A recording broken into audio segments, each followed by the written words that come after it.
Salut, c'est Marc-Étienne, libraire et poète. Aujourd'hui, je te fais une vidéo dans le cadre du concours L'Estrie sans slam pour te parler des revues de création littéraire.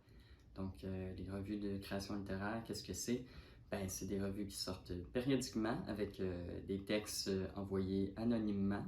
Et puis, c'est une façon pour toi de valider ton écriture, de retravailler des textes et puis aussi d'avoir une belle expérience d'édition.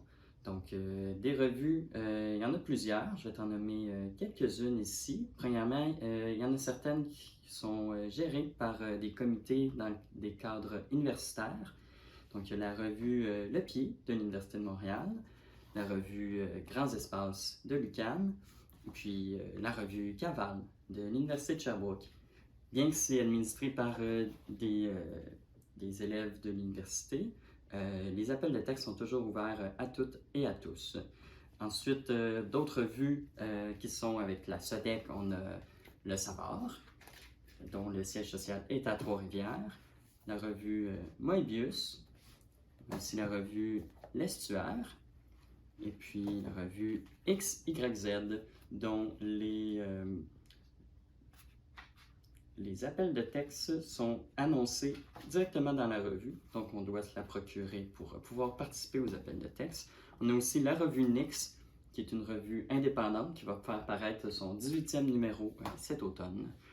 Donc, comment ça fonctionne? Bien, je l'ai un petit peu dit. Périodiquement, les revues vont annoncer des appels de texte, parfois avec des thématiques précises, parfois sans thématique.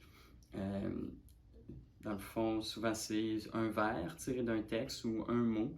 Il ne faut pas voir les thématiques comme des restrictions, mais plutôt comme des tremplins vers la création. Évidemment, c'est important d'être original malgré les thématiques. Donc, même si le thème n'a pas de l'air flagrant dans votre texte, ben, c'est aussi une bonne chose puisque vous tombez dans l'originalité. Comment être sûr de rien manquer? Des petits trucs. Vous pouvez suivre sur les réseaux sociaux les revues que je vous ai nommées. La plupart du temps, ils annoncent les différents appels de texte.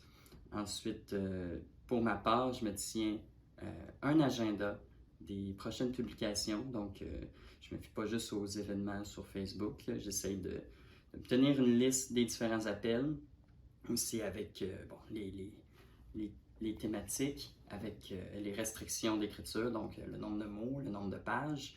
Et puis, je m'inscris souvent des idées pour justement quel texte que je pourrais envoyer dépendamment les revues.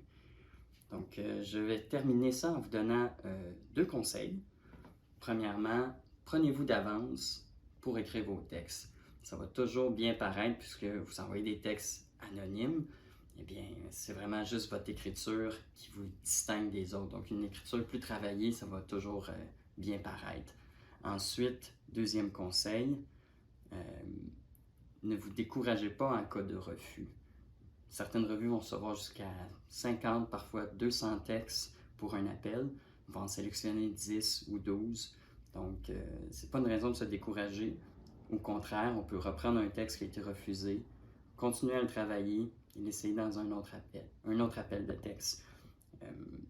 Et puis, en terminant, je vous dirais que ce qui va vous distinguer, bien sûr, c'est le travail des textes, parce que le talent, oui, ça l'impressionne, mais le travail, ça l'inspire.